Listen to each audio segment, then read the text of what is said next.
நாட்டில் ஒரு பெரிய விதமான ஒரு மாறுதல் ஏற்படுறதுக்கான வாய்ப்பு இந்த ஜிஎஸ்டி ரிஃபார்ம் மூலமாக வந்திருக்கு. இந்த ரிஃபார்ம் பண்ணுறதுக்கு 5 விதமான பாயிண்ட் மனசில் வச்சுட்டு பண்ணோம். டெய்லி யூஸ் ஐட்டம்ஸில் மாறுதல் வருமா? ஏழைகளோ இல்லை நடுத்தர வர்க்கத்தில் இருக்கிறவங்களுக்கான டெய்லி யூஸ் ஐட்டம்ஸ் எல்லாத்தையும் நம்ம கவர் பண்ணுறோமா? விவசாயிகளுக்கு உதவியாக இருக்குமா?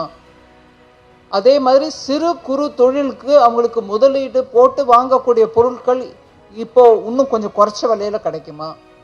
5வது ஃபைனலாக நாட்டுக்கு, நம்ம நாட்டு எக்கானமி நல்ல விதமாக சீக்கிரமாக வளர்கிறதுக்கு வேணுங்கிற சில செக்டர்ஸ் இருக்குது, அந்த செக்டர்ஸ்க்கு இதனால் பெனிஃபிட் வருமா அப்படின்ற அந்த 5 மூலமாக தான் நாங்கள் இந்த சிஸ்டம் மாறுதலை ஒரு பிரின்சிபல்டு பாலிசி ட்ரிவன் எக்ஸசைஸாக பண்ணோம். ஏதோ எங்களுக்கு இங்கே தோணுச்சு, எனக்கு பிடிச்சவர் அங்கே பண்ணிக்கிட்டு இருக்காரு இந்த தொழிலில், இல்லை அந்த ஸ்டேட்டுக்கு வேணும் அதனால் அவங்களுக்கு பண்ணுங்கன்னு இந்த ரேண்டமாக பண்ணாமல் 5 பாலிசி பிரின்சிபல்ஸ் வச்சுக்கிட்டோம்.